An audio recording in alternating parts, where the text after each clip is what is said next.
أعوذ بالله من الشيطان الرجيم. بسم الله الرحمن الرحيم.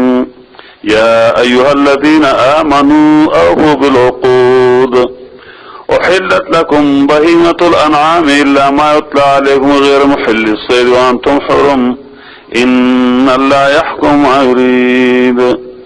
يا أيها الذين آمنوا لا تحلوا شعائر الله ولا الشهر الحرام ولا الهدي ولا القلائد ولا آمين البيت الحرام يبتغون فضلا من ربهم ورضوانا وإذا حللتم فاصطادوا ولا يجرمنكم شنآن قوم أن صدوكم عن المسجد الحرام أن تعتدوا وتعاونوا على البر والتقوى ولا تعاونوا على الإثم والعدوان واتقوا الله ان اللہ شدید العقاب. سورۃ مائدہ مدنی سورت ہے. نزول میں 112 نمبر سورۃ فتح کے بعد نازل ہو چکی ہے.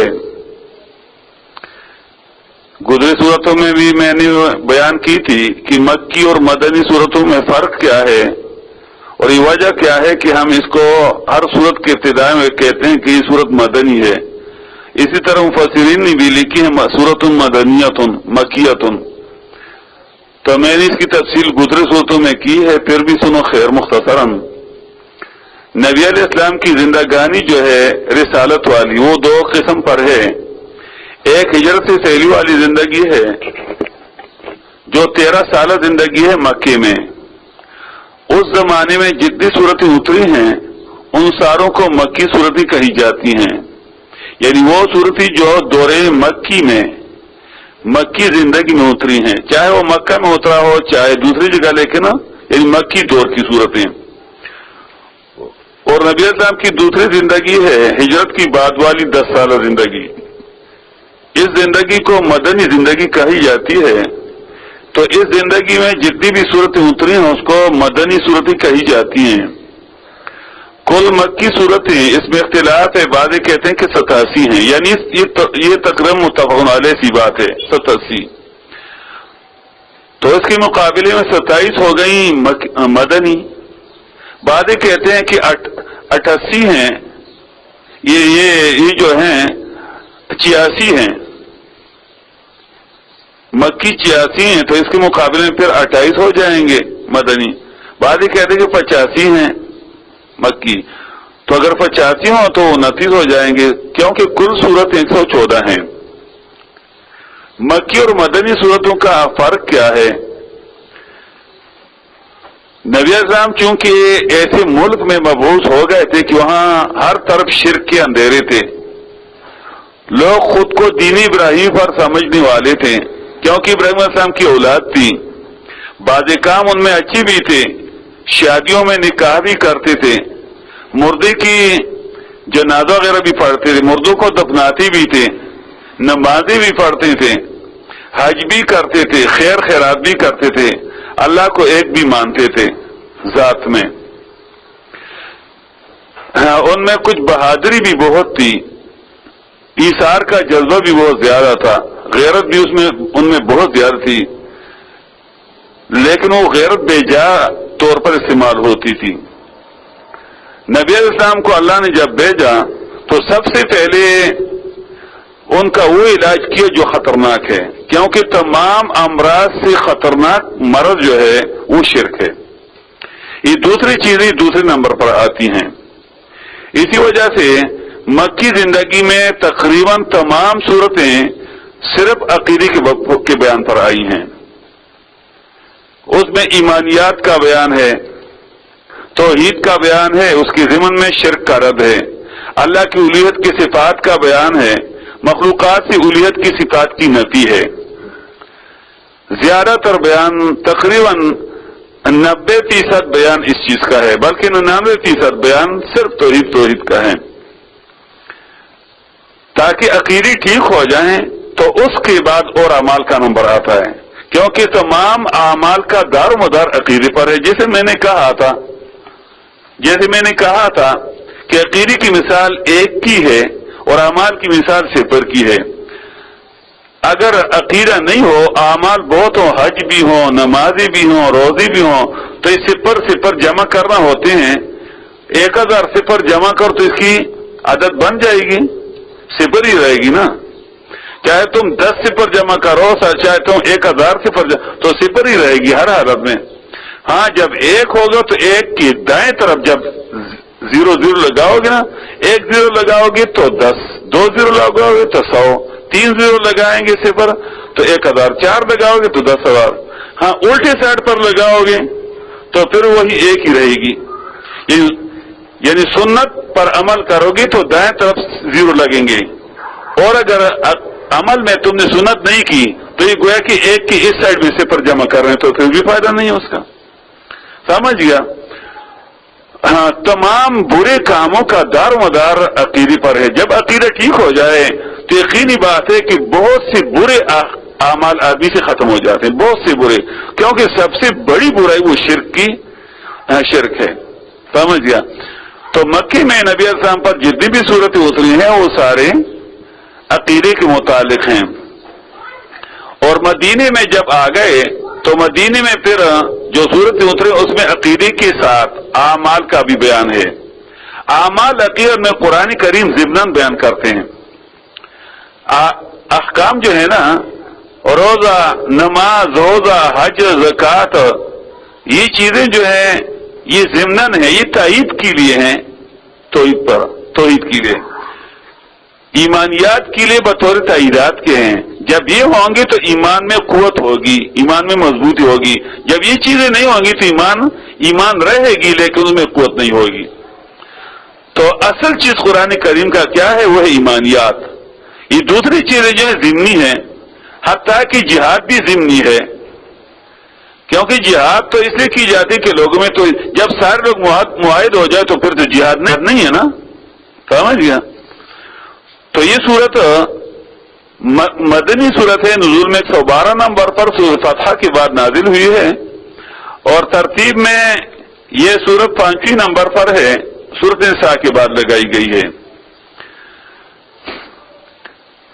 ہاں، میں نے یہ بھی کہا تھا کہ قرآن کریم کی 2 قسم کی ترتیب ہے. ایک ترتیب ہے نزولی کہ نزول میں 112 نمبر پر ہے سورۃ فتح کے بعد، اور ایک ہے ترتیب مصحفی کہ کتابی ترتیب کیا، تو کتاب میں 5ویں نمبر پر ہے. اس کا وجہ بھی میں نے بیان کیا تھا، کسی کو آتا ہے؟ اس کی وجہ بھی میں نے بیان کی تھی. اس کی وجہ بھی میں نے بیان کی تھی.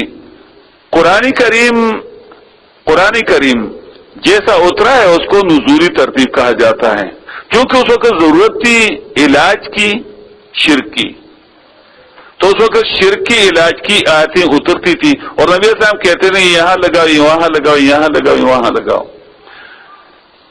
اور یہ ترتیب مصحفی جو ہے یہ اصل ترتیب ہے اس کو توقیفی، یہ اتفاقی ترتیب نہیں ہے بلکہ توقیفی ہے. مطلب کیا؟ یہ ترتیب جو ہمارے سامنے رکھی گئی کتاب ہے یہ اس ترتیب میں لوح محفوظ میں لکھی گئی ہے، لیکن ضرورت کے مطابق اتری. جیسے میں نے کہا کہ شرک کے رد کی ضرورت سب سے پہلی تھی، وہ پہلے اتاری گئی. سمجھ گیا؟ تو ترتیبی نزول اور ترتیبی مصحفی کا یہ بیان. دوسری بات ہم ذکر کرتے ہیں ربط صورت کا. پہلی بات تو ہم یہ ذکر کرتے ہیں کہ سورت مکی ہے مدنی، اس کی وجہ میں نے بتائی، اور اس کے ساتھ ہم ترتیبی نزول اور ترتیب مصحفی بیان کرتے ہیں. یہ ایک بات ہے. دوسری بات ہم ہر صورت کی ابتدا میں بیان کرتے ہیں ربط صورت کا، کہ سورت کا گزرے صورت کے ساتھ تعلق کیا ہے، مناسبت کیا ہے، یعنی اس صورت کو اس کے پیچھے کیوں لگایا گیا. جیسے وہ سورت نساء 92 نمبر پر اتاری گئی ہے، وہ سورت 92 نمبر پر اتاری گئی ہے، اور یہ سورت 112، یعنی کل کتنی صورتیں بیچ میں ہیں؟ 20 صورتیں بیچ میں 20 صورتیں اس کے بعد لگائی گئی. اس کی وجوہات کیا ہیں؟ ادھر سورۃ فتح 5ویں نمبر پر اتاری گئی ہے، اور سورۃ بقرہ 87 نمبر پر اتاری گئی ہے. بیچ میں 82 صورتیں ہیں، تو اس کے ساتھ کیا لگا؟ اس کی وہاں میں نے وجہ بیان کی تھی. تو ہر صورت کی ابتدا میں دوسری بات ہم بیان کرتے ہیں رب صورت کا، تاکہ تم کو پتہ چل جائے کہ یہ صورت اس کے پیچھے کیوں لگائی گئی ہے، اس کی وجوہات کیا ہیں۔ تو پہلی وجہ یہاں پر بیان کی جاتی ہے، سورۃ نساء میں خطاب عام تھی، یا ایھا الناس اتقوا ربکم، یہاں پر خطاب خاص ہے، یا ایھا الذین آمنوا اوفوا بالعقود، وہاں عام خطاب تھی اور یہاں خاص۔ تو عام پہلے ہوتا ہے، خاص بعد میں ہوتا ہے، اور اس کا وجہ میں بیان کروں گا تفسیر میں کہ وہاں یا ایھا الناس کیوں کہا، یا ایھا الذین آمنوا کیوں کہا، تفسیر میں انشاءاللہ میں بیان کروں گی اس کی وجہ۔ تو پہلی وجہ یہ کہ وہاں پر عام خطاب تھا، یہاں خاص تھی، تو تخصیص بعد تعمیم ہوتی ہے، عام کی بات خاص ہوا کر رہے تھے، اس کے پیچھے لگا۔ دوسری وجہ، گزرے صورت میں معاشرے کی اصلاح کی اصول بیان کی گئے، معاشرے کی اصلاح کی اصول بیان کی گئے کہ معاشرہ کس چیز سے ٹھیک ہوتا ہے۔ تو یہاں پر مسئلہ حل حرمت کا بیان ہو رہا تھا، اشارہ یعنی یہ بطور تفریع کے لایا کہ اصلاح معاشرے میں اہم کردار جو ہے حلال کھانے کا ہے۔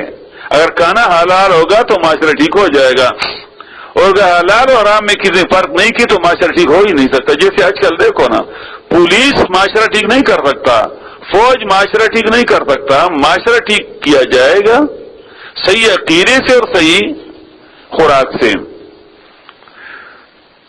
تیسری وجہ، گزرے صورت میں تنظیم کا بیان ہوا، رائی کے حقوق اور رعایت کے حقوق بیان ہوئے،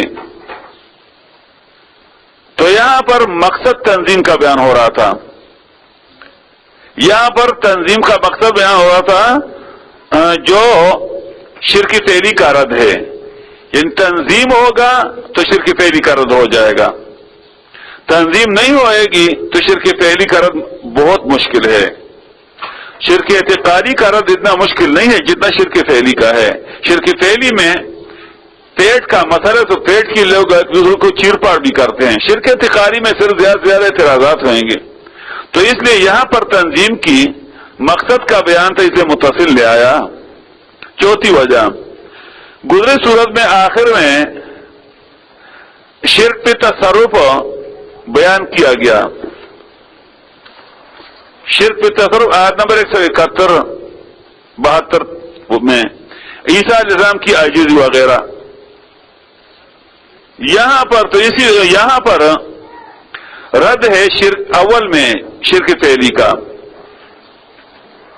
مطلب اشارہ اس کو ہے، یہ بھی گوئے کہ تفریعان ہے اس پر، اشارہ اس کو ہے کہ جب وہ خود عاجز ہیں، جب وہ خود عاجز ہیں، الہ نہیں ہے، مشکل کشا نہیں ہے، تو تم ان کی نظر و نیاز چڑھاوی کیوں کرتے ہو، منتیں کیوں کرتے ہو، اس لیے متصل لے آیا۔ پانچویں وجہ، گزرے صورت میں آیت نمبر 33 میں ساتھیوں کی حقوق کے ادا کرنے پر حکم تھا کہ جس کے ساتھ تم نے ساتھ بنایا، جماعت بنائی، تنظیم بنائی، تو اوفو بالعقود، تو اس کے ساتھ ایفا کرو۔ تو یہاں پر پھر ملایا یہ والذین آمنوا اوفو بالعقود، وعدوں کو پورا کرو، جس کے ساتھ تم نے جو گرہ باندھا ہے دوستی کا، ساتھی ہونے کا، استادی شاگردی کا، باپ اور بیٹے کا، تو اس کو اوفو پورا کرو نا، کوتاہی کیوں کرتے ہو، اس لیے متصل لے آیا۔ چھٹی وجہ، گزری صورت کے آخر میں فرمایا یبین اللہ لکم ان تضلوا، بیان کرتے اللہ تم کو احکام، ان تضلوا کہ گمراہ ہو جاؤ، تو وہاں احکام بیان ہوئی اصلاح معاشرہ کے، تو یہاں بیان تھا حلال و حرام کا، کیونکہ حرام اور حلال جو ہے یہ بھی گمراہی کے لیے ایک سبب ہو سکتا ہے، گویا کہ اشارہ ہے کہ اور احکام بھی بیان کی جاتی ہیں اگلی صورت میں، اس لیے متصل لے آیا۔ ساتویں وجہ، گزرے صورت میں زجر تھی یہود کو، زجر تھی یہود کو، زواجر تھی یہود کو. تو یہاں پر ان کی دوستی سے منع آیت نمبر 51 اور 57 میں صریحاً یا ایھا الذین آمنوا لا تتخذوا یہود والنصارى اولیاء، بعضوں اولیاء و بعض. وہاں پر یہود کی برائیاں بیان کی گئی اہل کتاب کی، تو یہاں ان کی دوستی سے منع تھی، اس لیے متصل ہے. 8ویں وجہ، گزرے سورت میں ایک قسم طعام خبیثہ پلید خوراک کا بیان تھا، اس سے منع تھا جو یتیم کا مال تھا آیت نمبر 2 میں، کہ پلید مت کھاؤ. تو یہاں پر دوسری قسم پلید خوراک کا رد ہے آیت نمبر 3 میں، جو ما اہل لغیر اللہ بھی ہے. اس طرح اور آیتوں میں بھی یہ نظر و نیاز ایک پلید خوراک کا رد تھا، اس لیے متصل آیا. 9ویں وجہ، گزرے سورت 174 نمبر میں آیت میں قرآن کو برہان اور نور کہا گیا. گزرے سورت 174 آیت میں قرآن کو برہان اور نور کہا گیا. تو یہاں پر آیت نمبر 16 میں یہ بیان ہو رہا ہے کہ برہان اور نور کن کے لیے ہوگا. یہ برہان اور نور کن کے لیے ہوگا؟ ان لوگوں کے لیے ہوگا جو تابع ہوا. یہدی بہ اللہ من اتبع رضوانہ سبل السلام ویخرج من الظلمات الی النور باذنہ ویہدی الی صراط مستقیم. یہاں پر ان لوگوں کا بیان تھا جن کو اس یہ برہان مل جاتے ہیں ان کو قرآن سے، اور نور ان کو مل جاتی ہے، اس لیے متصل لے آیا. کتنے ہوئے؟ 10ویں وجہ، گزرے سورت آیت نمبر 171 میں فرمایا تھا لا تقولوا ثلاثہ، یہ مت کہو عیسائیوں کہ الہ 3 ہیں، ایک اللہ اور ایک عیسیٰ علیہ السلام اور ایک بیوی مریم یا ایک جبریل. تو یہاں پر آیت نمبر 73 میں ان پر کفر کا پتہ ہے. جو لوگ کہتے ہیں کہ الہ 3 ہیں وہ کافر ہیں.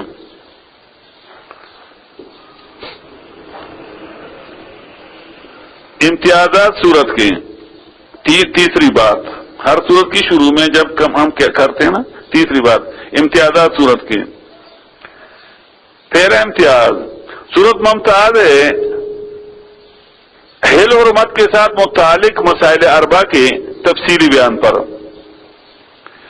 سورت حج میں بھی یہ 4 مسائل بیان ہو رہے ہیں، سورت بقرہ میں بھی بیان ہوئی تھی، دوسری جگہوں پر بھی سورت انعام میں بھی آ جائیں گے دوسرے حصے میں.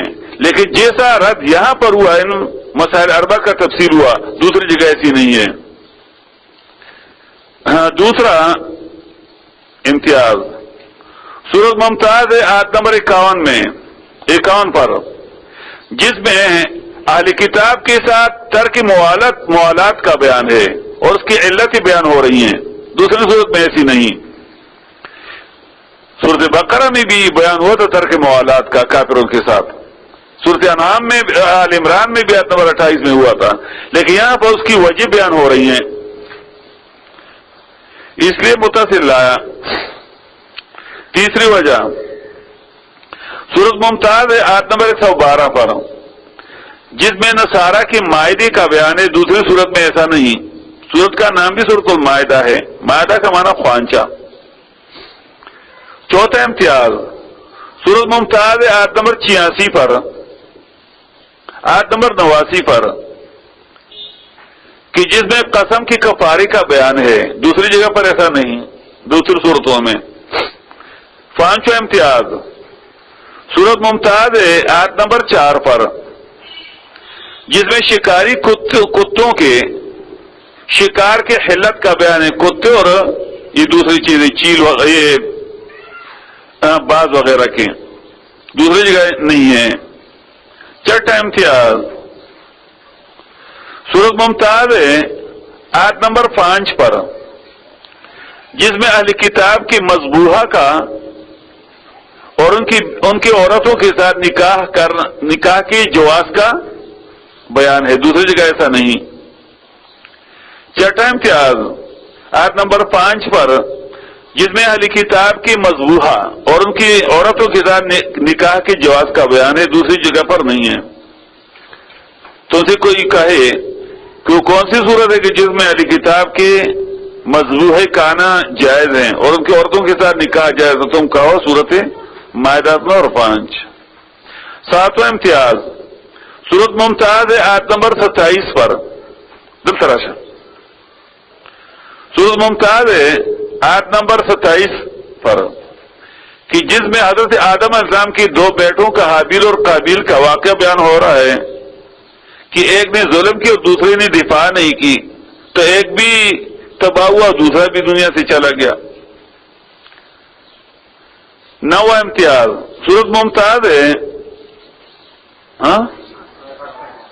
8واں امتیاز صورت ممتاز ہے سارق اور سارقہ کے احکام پر، آیت نمبر 28 میں، آیت نمبر 28 پر۔ 9واں امتیاز ابھی 9 ہو گیا، صورت ممتاز ہے وضو کے فرائض کے بیان پر، وضو کے فرائض کے بیان پر، آیت نمبر 6 میں۔ تم سے کوئی کہے کہ وضو کے فرائض قرآن نے کہاں بیان، جب تم سے کوئی کہے نا کہ وضو میں فرائض کتنے ہیں کیا، تو تم کہو یہ کچھ کدھر بیان ہوئی ہیں، مجھے بتاؤ، کیونکہ فرض کا حکم تو قرآن سے معلوم کیا جا سکتا ہے، کہاں بیان ہوئی ہے؟ تو سورۃ مائدہ کے آیت نمبر 6 میں 9 ہو گئے۔ 10واں امتیاز سورت ممتاز ہے آیت نمبر 33 پر، جس میں ڈاکو کا حکم ہے کہ ڈاکو نے اگر صرف ڈاکہ ڈالے تو اس کا کیا حکم ہے، اگر ڈاکو نے ڈاکہ میں قتل بھی کیا اس کا کیا حکم ہے، اور اگر ڈاکو نے نہ ڈاکہ ڈالا ہے نہ قتل کیا، صرف لوگوں کو ڈرا تو اس کا کیا حکم ہے۔ 3 حکمیں وہاں بیان ہو رہی ہیں، دوسری جگہ پر یہ نہیں ہے۔ کتنے ہوئے؟ بس یہ کافی ہے۔ مقصد صورت کا بیان 4 مسائل کا جو متعلق ہیں حلال اور حرام کے ساتھ۔ دنیا میں جتنی بھی حرام اور حلال ہیں نا، ان ساروں کا تعلق ان 4 مسائل کے ساتھ ہے۔ جب تم ان 4 مسائل کو سمجھو نا تو گویا کہ تم نے سب حلال اور حرام کو جان لیا کہ حلال کیا اور حرام کیا ہے۔ مقصد صورت کا بیان ان 4 مسائل کا جو متعلق ہیں حل حرمت کے ساتھ۔ اس میں ایک ہے تحریمات اللہ، حل حرمت کے ساتھ جو 4 مسائل متعلق ہیں اس میں بیان ہو رہی ہیں، تو اس میں پہلا مسئلہ ہے تحریمات اللہ، یعنی وہ چیزیں جو اللہ نے حرام ٹھہرائی ہیں، کھانے کی ہوں، پہننے کی ہوں، استعمال کرنے کی ہوں، کہنے کی ہوں، وغیرہ وغیرہ کی۔ دوسرا مسئلہ تحریمات العباد کا، یعنی وہ چیزیں جو اللہ نے حرام نہیں ٹھہرائی ہیں، بندوں نے خود اپنے پر حرام ٹھہرائی کسی وجہ سے، یا کسی پیر کی وجہ سے، یا اپنی کسی ڈر کی وجہ، خوف کی وجہ سے وغیرہ۔ تیسرا مسئلہ اس صورت میں نذور اللہ کا ہے، اللہ کے دربار میں پیشکشی کرنا، کوئی نذرانہ پیش کرنا، تاکہ میرا مالک، میرا خالق، میرا رازق مجھ سے خوش ہو جائے اور مجھے اجر دے دے یا میری بگڑی بنا دے، ٹھیک ہے، ہی جائز ہے۔ اللہ کے دربار میں نظر پیش کرنا، نظر کا معنی نذرانہ پیش کرنا، کچھ تحفہ پیش کرنا۔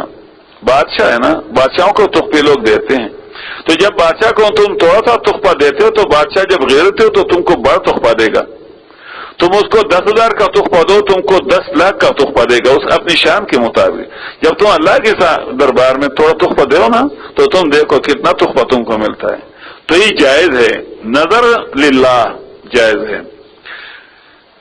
چوتھا مسئلہ نذور العباد، یعنی اللہ کی نیک بندوں کے دربار میں نذر و نیاز پیش کرنا تاکہ ہم سے خوش ہو جائیں، تو اس خوشی کے ضمن میں ہمارے کام کرائیں، ہم کو بیٹے دیں، ہمارے مال میں برکت پیدا کریں، ہم سے مصیبتیں ہٹائیں، ہمارے بیٹوں کو بچائیں وغیرہ وغیرہ، یا ہم کو مال زیادہ کریں، یا یہ کہ ہم ان کو دیتے ہیں تو یہ اللہ کے دربار میں ہمارا سفارش کرے اور اللہ سے ہمارا کام کروائیں۔ یہ 4 مسئلے صورت میں ہیں، تحریمات اللہ، تحریمات العباد، نذور اللہ، نذور العباد۔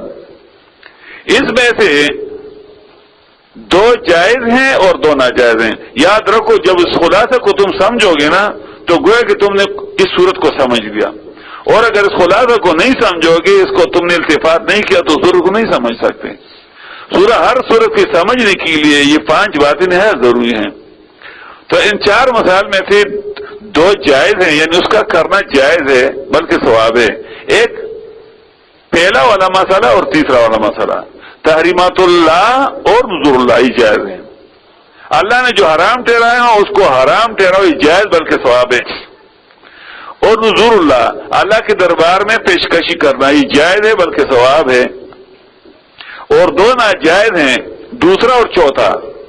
تحریمات العباد ناجائز ہے کہ اللہ کے بغیر کسی اور کی وجہ سے کسی چیز کو بند کرنا اپنے اوپر، یہ ناروا ہے، شرک ہے، کفر ہے۔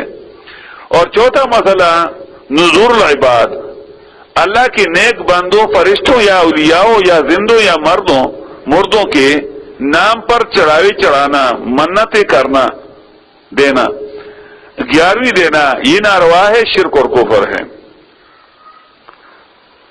تحریمات اللہ اور نذور اللہ میں فرق کیا ہے؟ یہ فرق اکثر میں بیان کر کے میرے مجھ رہ جاتا ہے۔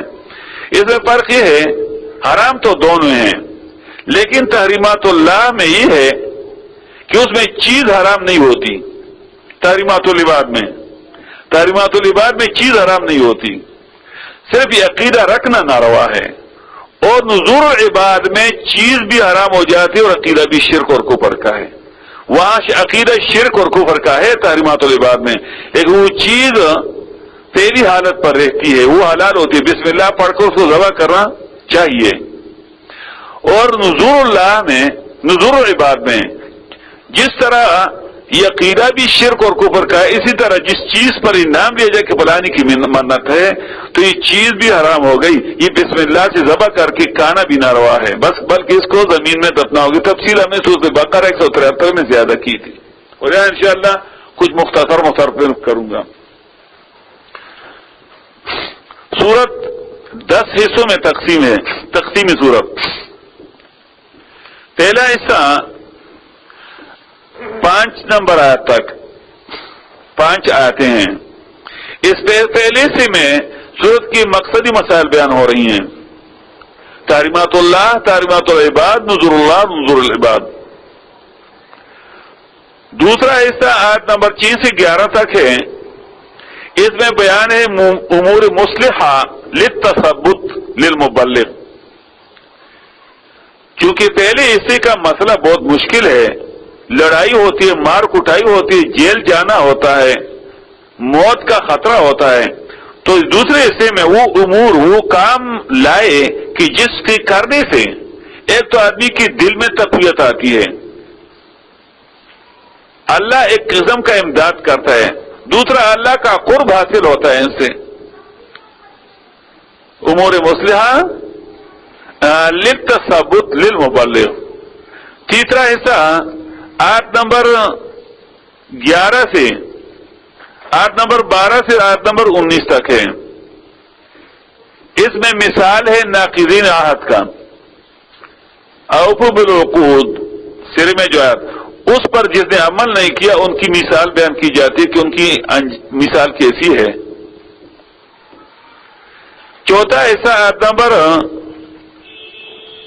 19 سے آیت نمبر 26 تک، اس میں انجام ہے متکاسلین سے حکم اللہ، اس میں انجام ہے متکاسلین سے حکم اللہ، جنہوں نے اللہ کے حکم میں نامردی دکھائی، سستی کی، تو ان کا انجام دیکھو، یتیہون فی الارض، حیران و پریشان ہے، ملک ان سے چھینا گیا، ذلیل خوار غلام ہو گئے کافروں کے۔ پانچواں حصہ آیت نمبر 40 تک، 27 سے لے کر 40 تک 14 آیتیں، اس میں بیان ہو رہا ہے جزا